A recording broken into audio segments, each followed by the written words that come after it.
Hello. Okay. I'm so incredibly sorry, and I really appreciate your patience. I'm back. Thanks for coming over to the new link with me. Um, I didn't even know that I was disconnected, actually. I was like, keep talking. And then I checked, and it was like, your live streaming is over. And I was like, really? Anyway, so now that we're back on, really, really appreciate your patience.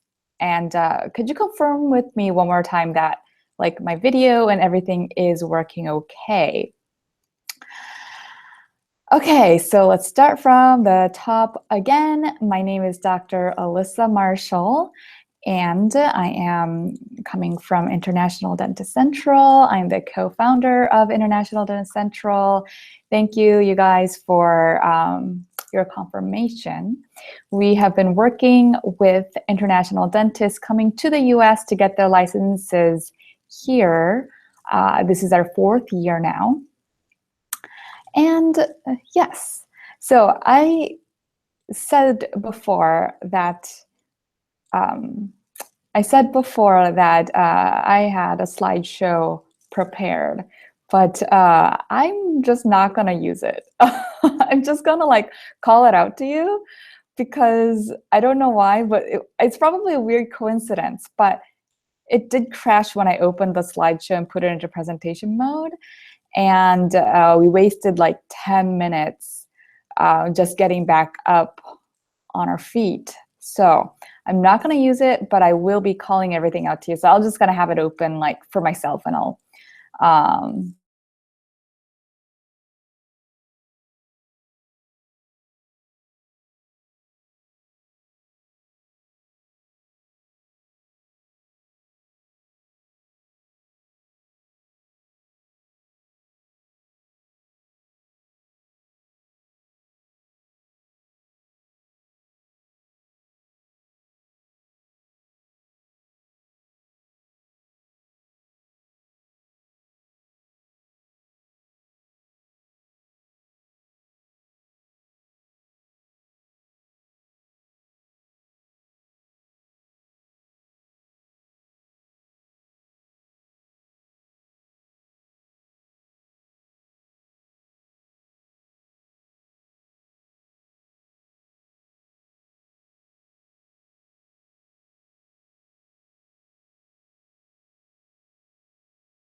okay. Am I back live? Okay, I'm really sorry. Like my computer is not doing well. I'm going to ask you guys one more time. Please confirm that you can see me and hear me okay. And great. I'm just gonna like get right started. And I think I like figured out what is causing this. For whatever reason, my presentation software, whenever I'm opening it up, it's crashing. So I won't open it again, but I still have my notes with me. So really appreciate your patience. I think we've definitely had workshops where we had tech difficulties. Like that's kind of always like a possibility, but crashing twice in a row is the first. Well, there we go. So I just want to talk a little bit about myself, my background experience before we started first today. Just for those that like may not know me very well. I had applied for 2 cycles in a row and miserably failed the first one, obviously. Had I not, I would have stopped at 1, right? So yes, miserably failed at the first one. I had no clinical experience, no research experience, and a sub 3 GPA. So that was my first year. I mean, those didn't really change, right? I did add a little bit of private office volunteering experience for the second, but nothing like major. So I went from year one. I did get 2 interview calls, but I totally blew them up both in like a big way. Second year, I don't remember how many acceptances I got anymore. I think it was like 6. And I stopped going to interviews also. So like I declined in a lot of interviews too. So I'm just telling you this to, not really to brag, but I just want to let you know that I've been where you're at. It hasn't been that long. And so I understand you. I understand where you're at. And in terms of hand skills, I was one that did not have good hand skills. And I'm not ashamed to admit this. Year one, or always actually back in dental school, my hand skills, you know how like in each class there are like a few people that whatever you throw at them, their hand skills are just great. And they just seem to be able to do things very, very effortlessly.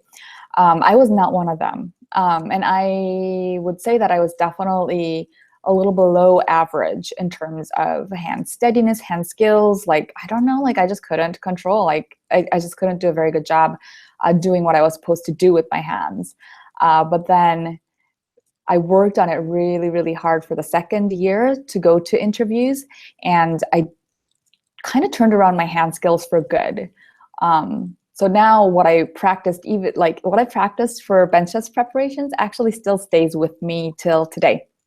That's when I kind of fundamentally changed and solidified like how I work with my hands and stuff like that. So wanted to kind of share that experience with you to show you that I come from a place of not having done very well and having improved a lot myself. And so I think from there I can kind of put things in terms that, because I remember what it was like. It was really not that long ago. So yeah, I just wanted to share that with you first. Today, the goal for today's workshop is, by the end of today's workshop, I want you to know what mistakes others make, and I want you to know better so that you don't repeat those mistakes. Like, time is precious, your energy is precious, an interview call is extremely precious. I don't want you to have to repeat any of those mistakes that other people make and I made, which caused me to lose an entire year. And yeah, learn from others who have done it themselves.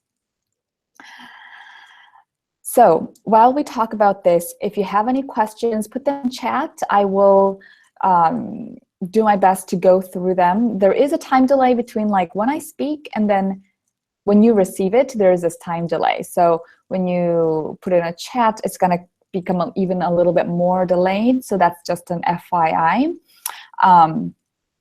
For whatever questions that kind of makes sense to answer as I go, I will do that. And then whatever questions that are left that we can go through, we'll also do that. But do know that questions that kind of relate to today's topic is going to get precedent over those that do not, if there are too many questions to go through. So that's just an FYI. And I am curious to know, like, those of you that are here right now, are you here because you have an interview, or are you here, like, yeah, like, what is your situation? Like, do you have something coming up? Like, do you have something coming up in 3 weeks? Or is it more like, oh, you're just getting really prepared for whatever is coming your way? I do want to know where you're at, because that will help me talk more to where you're at. Water. Wow, you have 3 interview calls. Congratulations. Okay, let's start from mistake number 1. And I did have a presentation prepared, but I'm not going to put it up. But like, write these down. Please don't forget it. You know, they're just going to be easy to forget. And I prepared a presentation. It was simple, but I still did so because I thought that it would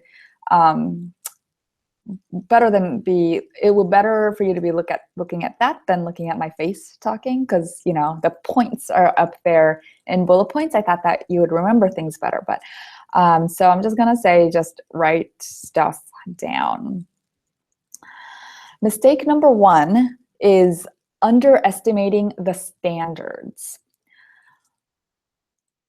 This is huge, because if you don't know what you're going after, like if you don't know what the standards expected are, then there's no way we can do a good job preparing for it, right? It's kind of like, well, know thy enemy first, and not that the bench isn't an enemy, but you know, it's something that you have to tackle. So in that sense, it's very important to know the standards first. And this is not what you've done back in your dental school. And this is like the first mistake that I've made myself. So I am saying this with all respect, because I don't think everybody has to go through what I've gone through. And time is very, very precious. Needy just said that she messed up the interview at Washington. Yeah, I hear you. And there's a lot to do, isn't there? So first thing really is getting to know the standards at which you're going after.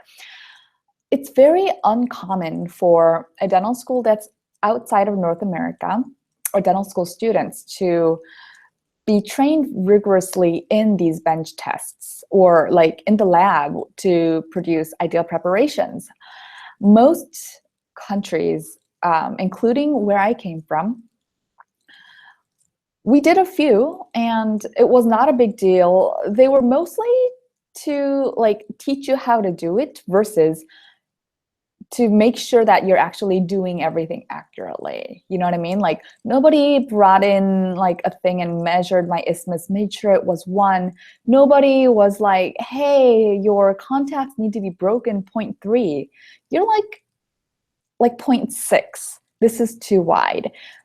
I was never criticized. My preps were never criticized that way, nor did we have any guidance in terms of, okay, you did this, for next time, let's do that instead. Well, we learned how to do boxes because, you know, you have to, but we were never stressed on exit angles being exactly at 90 degrees and things like this. But these are heavily criticized these are very heavily criticized points inside the bench test. So if we've never done this, it is important to first realize that different from how we were taught back in our home dental school, it is time to think like the way they do. And the US dental students, it's very common for them to spend late nights in the lab so that they're like perfecting their bench test skills, because they have all these little tests to pass to get to the next level. They have to get cleared for each and everything, and they practice a lot.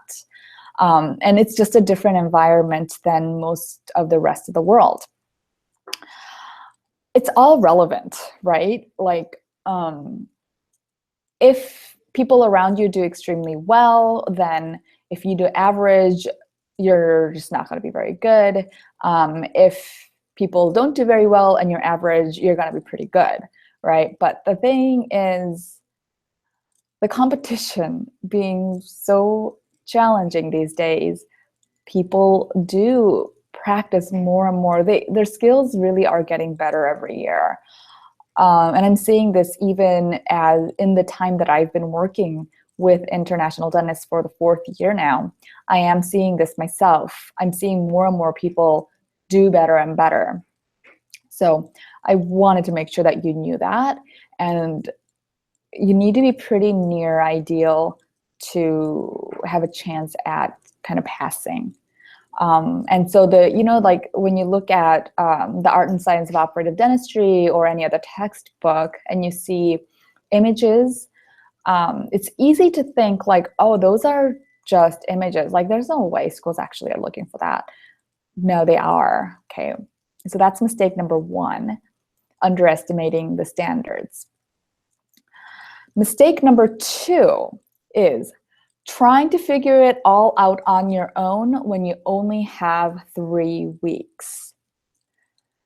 Okay, there are people that take care of the bench test on their own and that do well.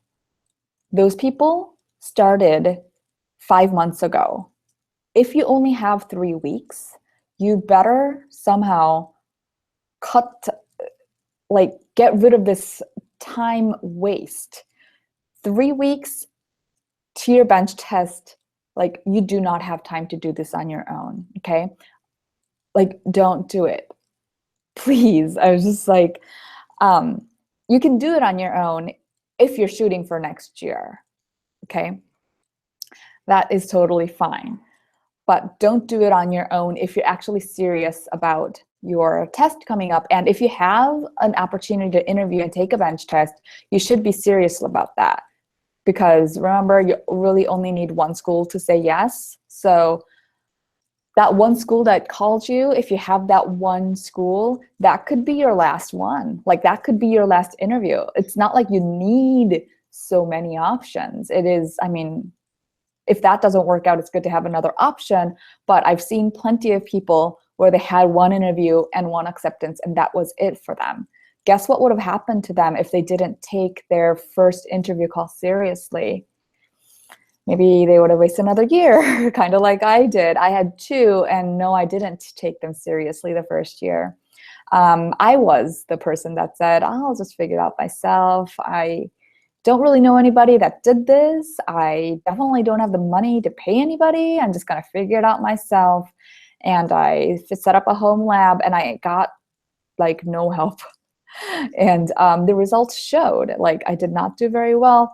And I kind of didn't know what I was up against either. So anyway, that guidance, huge factor. If you only have 3 weeks, that is not the time to try to do it on your own. Because honestly, like, I spent way more money applying the next year, like several times that, and flying everywhere again, and, you know, paying for the bench test fees all over again. Like, I've spent a lot more money doing that. So don't do it.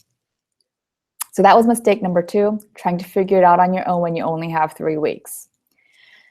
Mistake number 3 that people make, that I don't want you to make, is going for quantity of the preparations. This is a question I get a lot. How many preps do I have to practice before I go take the bench test? That, my dear, is the wrong question to ask, right? Is quantity, like, all right, like, if you can do 100 preps in 3 weeks, and if you don't do them with intention, steadily getting better, one prep after the next, without improvement, but just going for, I have to do 100 of these and then I'll be ready, it's not going to do you very good. And that actually was my approach. I wasn't thinking that way. I wasn't thinking in terms of like, oh, how many do I need to do? But I was just kind of blindly practicing, assuming that the more I practice, the better I would get. And that was true to a certain extent, except that it hit a ceiling too quickly, like way before I was ready. It hit that ceiling, and I didn't really progress anymore because I wasn't, my preps weren't focused on quality. I wasn't very intentional about which parts to focus on. And my practice, the way I was practicing was just not very skilled. Now that I've gone through that, and in the second year, I've learned so much. Now, when I work with our clients inside Bench Test Mastery, I have this kind of system that I go through. Everybody starts from where they need to start, but like when people send in their work for feedback, the way I respond to that is like, focus on this. Please work tabletop sometimes. Or like, go watch this video on like how to practice for a chamfer before going further, because you need to be strategic in the way you practice. It's not just about quantity. I'm not going to say that quantity doesn't matter, right? Like it definitely, like, you do need to practice and keep practicing, but fuse that with intention. And doing 3 preps a day strategically and intentionally is going to take you a lot farther than doing 10 preps a day blindly. Like, it's really not going to take you very far. So like every prep you do, ask yourself, like, what am I trying to achieve with this one that I didn't do very well with the last one? Or sometimes you need to take a few steps back, or pretty often, and be like, I'm like keep struggling with this part. Like, I don't know why my chamfer keeps getting, it's like always wide and it just always looks like this. If you're like that, then you perhaps don't have it in your hands yet to produce a good chamfer. Yeah, like maybe if you get lucky one day, you do a good chamfer, but it's not the majority of the time. Yeah, so like if that's the case, then it's time to rewind, take a few steps back, hold a tooth or a typewriter in your hand, and just be like, all right, I don't care about anything else. I'm just gonna make sure that I know how to do a good chamfer. And you practice that and like learn that in your, it's kind of like motor skills, right? It's like riding a bike in the beginning, or like first learning how to drive a car. Even like in the beginning, there's like so many things to think about, like each component, that like it's like so many things, it's kind of like a little overwhelming and you're like nervous and things like that. But then later, as you like internalize everything, it just comes natural, right? Like those are things that you have to go through for the bench test preparation as well. And the part that makes this challenging for our applicant pool, dentists, because you guys are all already dentists, it is very hard taking those few steps back and being like, maybe I actually need to practice my chamfer on a handheld typewriter.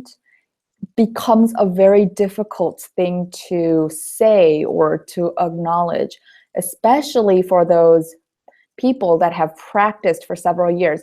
But do not forget, every single person you are competing against is as least as qualified for this position as you are. And to set yourself apart from it, often going back to the basics is what it takes. You know, like when you like learn something new, in the beginning you learn the rules, right? And then you kind of learn how to do something. And then when you like internalize those rules, then you can like go on.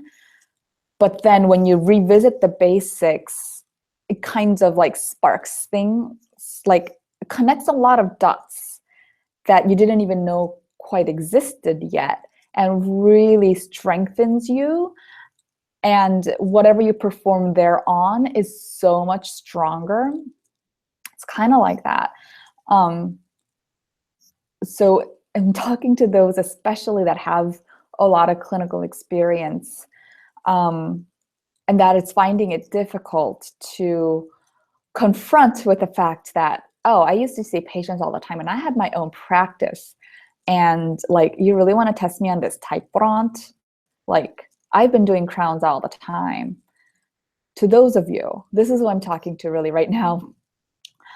Put that aside, because who cares? It doesn't matter if you don't get this seat. Okay. Another thing is though, like when you see patients, the thing is patients 90% of the time already have either something existing on the tooth that you're going to treat, or the lesion is very advanced. So you do not follow ideal protocols, right? Like maybe some things you would, but like if they already had an existing crown, you remove the crown and then you just touch up the preparation that was under there.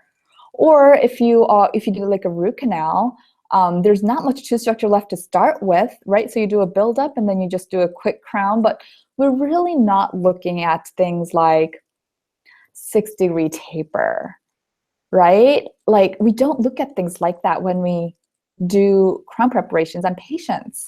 So it requires the bench test, because of this, it requires a whole different set of things you need to be focusing on. And that is why these become important. Things that were less important, and actually, honestly, also on real teeth is so much easier than working on typewritten on teeth. The consistency, it just works. Like whatever you're trying to do, like it is so much more difficult to do that in a typewritten because it's plastic and it also doesn't have any enamel rods. Like things become bumpier and uglier and very difficult to keep thin. Enamel is a hard tissue, right? It's very hard. Plastic, our teeth are much softer. So it responds much more sensitively to what we do. So whereas teeth, it would be more forgiving in a way. Typewrittens are less so. That is why I think I kind of went off on a tangent. Anyway, so the question of how many teeth do I need to practice is a wrong one. Infuse intention and quality and strategy with each tooth you're prepping. Like if you don't have a focus for this tooth that you're about to prepare, then don't do it. Figure out what point you're trying to improve upon from the last prep before starting. Be very, very intentional. This is going to take you so far, especially if you only have 3 weeks. And Zeva just asked, is 3 weeks sufficient? Yes. Is it ideal? No. But is it sufficient? You can do it. Absolutely. Another water break.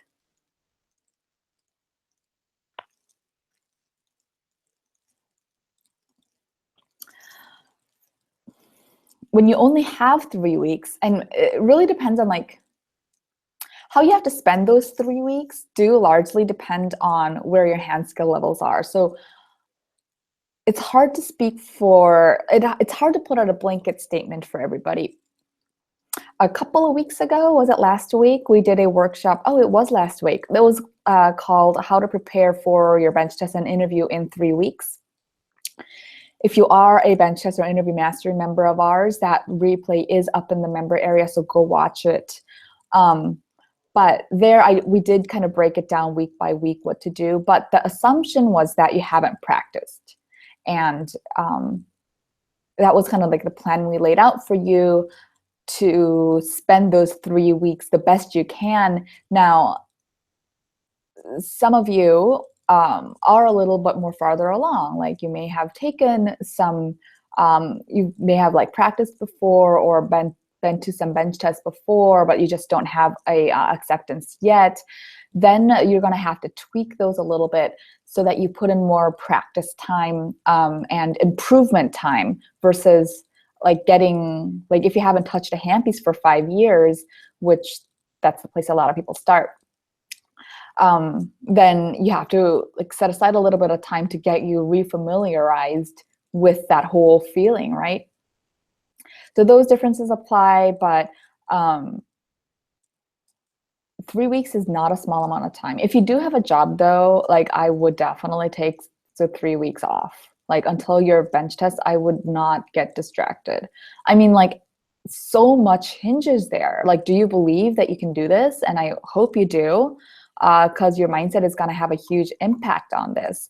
But if you do, then like get ready to put everything you have in it. Get all the help you can get, put all the energy and time you have, and you'll be surprised. I mean, 3 weeks is it's not a very short amount of time, but it will be challenging and busy 3 weeks for sure. So, and you want to be very strategic about how you're using your time during those 3 weeks. Mistake number 4, focusing on the less important things first. So focusing on the less important things first. That's mistake number 4. And what I mean by that is not every feature of an ideal preparation is built equal. Okay, this is important. So this is where actually those of you that have a lot of experience clinically, it could come easier for you. So For instance, there are features that make a crown, there are features that make or break a crown, right? Like, or a class 2. There are features that are vitally important to a preparation.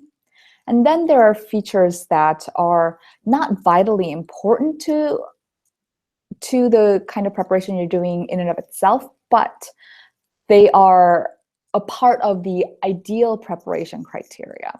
So something like an example from that category of things would be something like a millimeter isthmus, right?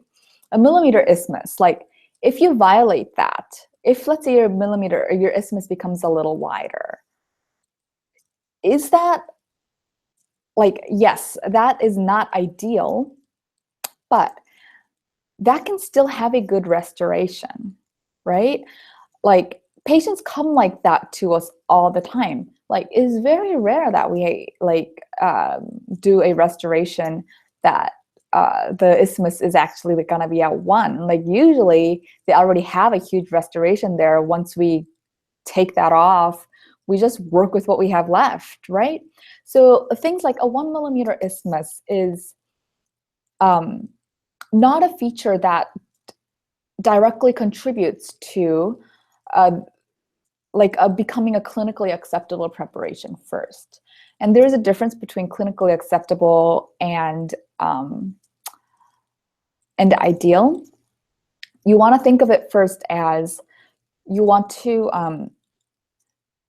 it's clinically acceptable, like the criteria, if it's like this, the ideal criteria is like this. So first, you're going to focus on whatever makes the preparation clinically acceptable first. No crown or no preparation can be ideal if it is not first clinically acceptable. Okay, so when you're first starting out, you want to focus on those things. Another example I have for that is when you do crown preparations, the occlusal anatomy versus occlusal clearance. Which of those two features of the prep is more important than the other? It is absolutely the occlusal clearance that must be there, and the occlusal anatomy is nice to have. The occlusal clearance is in this clinically acceptable range of things, and what is that? The occlusal anatomy is outside here. Okay. Why? Well, what we're trying to do with the crown is we're trying to put in some foreign material like a cap that will stay there, strong and steady and sturdy, so the patient can have a tooth, right? Like a tooth that mimics the shape of what it had before preparation. If there's not enough space interocclusally, a few possibilities happen, right? Like either you may even okay, first, if it's really severe, the lab is going to, if it's a lab that does things in a more traditional way, the lab is just going to be like, hey, you need to reduce the occlusal surface more, take another impression and send it to me. There are some labs that do workarounds these days, but that's kind of like a very clinical side, so I'm just going to set that aside for now. Or let's just say that it was just thick enough for the lab to somehow make a crown, and they did. And they send it to you, but because they had to push for it, the crown itself is going to be pretty high. And now when you're doing the occlusal adjustment after you seat the crown with the patient, a hole before you even seat it. That's another possibility. Another possibility is while the patient's using the crown, the enamel layer is so thin that it chips or it breaks, or if it's a full gold crown, they just wear it straight through, and a whole, you can see the crown itself is gold and you see this hole of tooth exposed. Those are all possibilities. So that is not okay. That is not cool. That's a dentist's fault, right? Versus the anatomy, it being really nice looking, exactly like the tooth did before. That is nice, But having that or not having that is not going to really, it's not a determining factor of whether this crown can survive or whether this crown can like do a good job. Yeah, whether the crown will serve the patient well. Oftentimes, if patients already had an existing crown, their occlusal clearance is huge and the occlusal surface is flat, right? Patients live like that. They can have that. So these, like, occlusal anatomy is less important than the occlusal clearance. So always weigh each feature of the preps and ask yourself, is this vital to making this preparation clinically acceptable? If the answer is yes, those are the features that you focus on first. And if you watched the video series that we had up a couple of weeks ago, in the second video, I think, I went very deep into that. So hopefully you have some notes taken from it. I went through the more vital features of each prep and the less vital features for each prep. For whether it be for a class 2 or a crown, you always want to focus first your efforts on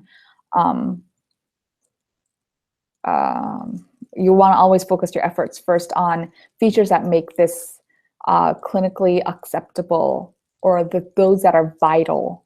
And then after you get those down, you can go to the next.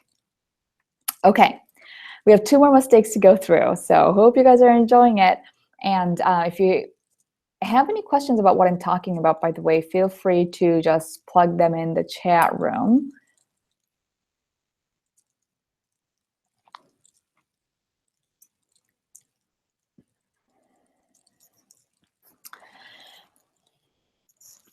Mistake number 5 is focusing on everything at once. I kind of feel like I am repeating myself a little bit because I went on a lot of tangents that was unplanned for up until now. But each prep you're doing, have 2 or 3 points maximum, 2 or 3 features of the preparation maximum that you're focusing on for each prep. Like if you look at the ideal prep list, it's very long, right? Like the list of features that you have to, like you're trying to go through. First, whittle it down into the most important ones first, and then from there, like focus on just pinpoint 1, 2, maybe 3 max. Only if it's a crown, by the way, 3. And I'm only saying this because, you know, crowns, occlusal reduction and the actual reduction can kind of be thought separately. So when you're working on a crown, you can like think up to 3. But like if you're working on a class 2, like just think up to 2. And focus your efforts like solely on those first. I know like there are so many other things. Like if you try to keep track of everything at once, like from the start, it's too many. You're gonna end up being very mediocre at everything. So instead, try to become good at a few things first, and then those things will come effortlessly for you. And that's when you can start like focusing on other stuff, because you have it done. It's kind of like you learn how to ride a bike first with or is this a good metaphor? Maybe you learn how to ride a bike and then that becomes easy. Now you can ride a bike with, I don't know, one hand and carrying a bag on the other hand, whatever, right? Like, but you didn't try to do that from the very start. Like, it doesn't make any sense. There's too many things to think about. And like, it's just too much. So be intentional. That's what I'm talking about when I say strategic too. Intentional and strategic. Work on a few features at once. And when you don't hit, and sometimes it's a byproduct, you will hit other features too. And that's just an icing on the cake. That's great. But like your focus should be on those. And with every prep, grade yourself and keep it so that you see it on like you can see your progression. So like self-grade yourself, like, oh, the depth, yes, no. Unsupported enamel, yes, no. Like, and like know which ones you're working on, and yeah, self-grade yourself, self-critiquing, intention, all of that. Okay, so that was mistake number 5, and now we are down to the last one. Mistake number 6, asking the wrong people for help. This one is the one that I find very challenging to explain, because this only uncovers itself the year after. This is what happens often is somebody will come and be like, hey, I went to the bench test last year. I worked with XYZ, so-and-so, and she or he said that my preps were great. And I went and I didn't pass the bench test, or like I didn't get accepted. It could be the interview, but I really don't know what's going on. And then I look at their preps and it is not good. And for me, I'm just like, how do I even explain this? Because this person put so much trust into the receiving person of that trust, that trust recipient. And the recipient means well. So there are 2 broad categories of people that when applicants ask for help, these usually come about. The first category is the dentist you're working with. The dentist you're observing, volunteering for, or you're working with. The reason for this is they've been out of touch with ideal preparations for a very long time. Nobody does this in their private practices. They go for clinically acceptable. So, and Nidhi just said that she made the last mistake. I'm sorry. I see it all the time, and it is very difficult to talk about this one because they really do all mean well. They say, yes, I will look over your preps, because they really do want you to succeed. So it's a mistake made from both parties, right? The applicant trusting, because this person, this doctor you're working with, is probably a great practitioner, and you've seen their work, and you're like, wow, this person is really good at treating patients, and I want to be where that person is at right now someday. Therefore, let me ask this person for help for my ideal preparations. But they lost touch. I mean, they kind of remember a few things, but they really do not know or do not remember. It takes time. Like, anyway, it's a rant. That's the first type of person that you don't want to ask. You can ask that person if that person actively works with preclinical dental students in a dental school. That's the only time. Even if they work with 3rd or 4th year dental students on the clinical floor, I would be wary. I would ask them, sure, why not? But that would not be the only person I ask, because it's, even though they're in like working with dental students in a school setting, it's not the preclinical. Like this ideal preparation, it's preclinical, right? Because if you think about it, you're basically applying to, for the most part, join the 3rd year of dental school. 3rd year is when it starts to become clinical. So you're trying to prove yourself to the school that you have the preclinical level completed. So that's why they're testing you on this the way they do, because that's how these are the standards that their 1st and 2nd year dental students had to go through. So like I would make sure I would only work with those that that know what they're doing in a typodont setting still, that's fresh with them. Don't gamble this. It's not worth it. The second type of people that really do mean well, but I see things go wrong very often, is dental students that made it in themselves. This happens less for traditional dental students that went through the 1st and 2nd year of a US dental school. That would be more okay. I would not ask another international dentist that went through this bench test thing and got in, because you don't really know where they're at. Just because they're past their bench test It doesn't mean that they know everything, and it especially doesn't mean that they can guide you. Traditional dental students that have been through the first and second year of dental school, they have been guided themselves by mentors or professors that have done this for many, many, many years. So they've seen how those people taught them over 2 years. We're talking 2 solid years, lots of late nights, right?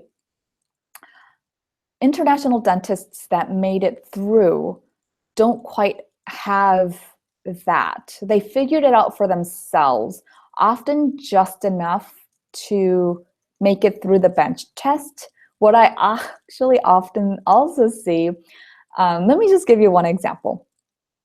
A few years ago, this person talks to me, and it was a husband of a wife. Oh, obviously. But anyway, the wife was a dentist, and I didn't even know this. He was like, oh, I want to talk to you about your bench test program. I was like, sure, we can talk. And after I was talking, I was like, you're not the applicant. Like, you do not sound like the dentist. He was like, yeah, no, I'm not. And it's my wife. And he was very, very secretive about what was going on. And I ask and I ask because, I mean, unless I know what's going on, I can't help you. And he finally tells me, my wife is a dental student right now. She got into school. I'm not going to tell you which school. She made it into school, except that she's struggling so much in school. We don't know how she passed, but she's in there. And she is having a hard time going along, and she doesn't know what's going on. And so she wants additional training. She wants to take a few steps back because, it's like, the time before you actually start seeing patients in school, there are a few months that you go through these like additional semester kind of thing. It's pretty tough because schools try to cram so much into a few weeks or few months that you have. And she was having a miserable time there. When you reach out to somebody and ask for help, that person is probably not going to tell you, like, look, I'm not doing very well in this setting. So yeah, don't risk it. The probability of you running into somebody that's not doing very well in the international program is higher than in the traditional dental school setting because they don't just pass one test. They had to pass class 2 and then this design and that design and crown and this crown and that crown and this test and that test. They passed so many. So the odds of them being able to critique you in a productive way is higher, much, much higher than a dentist that did this last year and just started school, or even the year before. If it was a year before, they kind of lost it actually because they had to take the bench test. But after all of that, now they're just seeing patients, and they, you know what happens when you start seeing patients. You lose your ideal preps. You go straight back into clinically acceptable, and that's not a bad thing. That's important to do. But that's where you're at right now. So be very careful who you get advice from because it's ultimately you that's taking the bench test. It's not them, and they mean well, and they will do their best. Right? Like they will do their best because they care, but they don't always know that they're not the best person to be giving you that advice, and that's where you need to be careful. So yeah, I mean, ask them, but don't just ask them. Like also ask people that know what they're doing. Okay, so Needy is asking how and from who me who are living outside the US should get bench test guidance. That's, I guess, where our bench test mastery course comes in. Bench test mastery course is an online course, and we have all kinds of people, from people that haven't applied yet or living abroad to people that have a bench test coming up in 2 weeks join. This is the 4th year running the thing, and always adding additional content. So what it works, and I told you about, like, we kind of have a system down in terms of how we direct applicants to go from one like one stage, the next, because we've been working only with international dentists for the 4 years that we have been. So when you present your prep in front of somebody that sees that day in and day out, it's like this. They can just be like, look, this, and this, you're having these, and these issues, and they can give you the next steps. Easy, no problem. And that's kind of what you want to do. So I would say, Nidhi, like if you want to work with me, I'd be absolutely happy to work with you. Let me just drop the link where you can join the course inside the chat room. And you can go over there. Feedbacks is a big part of where we get the most positive feedback in regards to the course, because it is very, very personal. And basically, it's like kind of your chance to tell me about what you think you're struggling with, or what you have any questions about the prep. And then I will review the photos of your work and basically record a video like with my voice like this, and I'll just like chat about what is going on with your prep and where you need to focus next. So yes, that is that. And if any of you are thinking about that, I would absolutely be happy to work with you. Spend those 3 weeks wisely. It's not worth it. It's so not worth it. Okay, let me now scroll back up to see your questions. Nawang, some schools don't have a bench test. What are they looking for? They're looking at the person, right? They're saying that they can take care of the hand skills. I'm not worried about that. I'm looking at the person itself. Interview preparation, I would get on it hard. You said you had 3 interviews coming up. If one of the schools is like that, like you want to have a good set of kind of bags of things, like topics where you talk about, but you want to like practice talking about it so that when a question comes your way, you can bring it up in a, you don't want it to be like such a practiced way, but you want to have practiced, right? Like you don't want to like ever be talking about something for the very first time in an interview setting, but you also don't want to sound like you've memorized something word for word. So it's a fine balance there. But it's important that you get that right.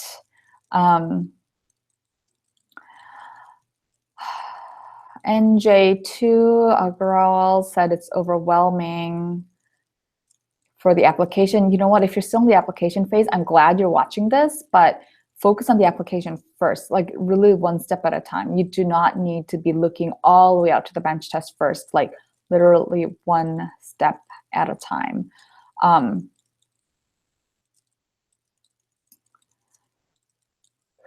Nujud asks, in your opinion, the 2 most important criteria for a class 2 that we should focus on?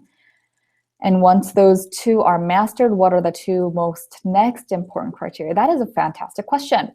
Okay, the 2 most important criteria, it's hard to say. I'm gonna say convergence and no unsupported enamel. Those are both like things that you kind of know in here, right? Like if a preparation is not convergent, amalgam doesn't bond to the tooth, therefore it can't stay in there, blah, blah, blah, like so easy on paper, so difficult in practice. While you're working on convergence, a lot of happy byproducts are gonna come along, because you can only really achieve convergence the right way if your hands are steady. And when that comes, when your hands are steady, then the rest of the features of the prep all come much more easily. So that's convergence. Unsupported enamel, thing that people don't really think about too often, not often enough. Enamel really needs dentin support underneath it all the time. The thing that people get, the thing that gets people tripped up most is the reverse S-curve. They try to make a reverse S-curve in the expense of creating unsupported enamel, and that is not okay, right? So those 2. Once you get those down, I would go for, so if you got convergence down, I would go for depth and long axis of the preparation. Depth, keeping it consistently 1.5, and long axis of the preparation aligning with the tooth, always. And once those are down, I would be surprised if things like isthmus, flowy outline is not there yet. I'd be surprised. If they're not, then it's time to focus on those. And I think this will be our last question, but Zeba asks, oh, is there a date available when USC? No. Wouldn't it be great? UOP is unique in a way where they like tell you, this is the date where we give out interview invitations. That's the only school that does that. But it should be very soon, really, because they're usually a week or two after UOP and UCSF. So yeah, other than the fact that, was it like a couple years ago, USC was very, very late one year. So you can never tell. It all depends on, what's going on within their school, but it should be coming soon.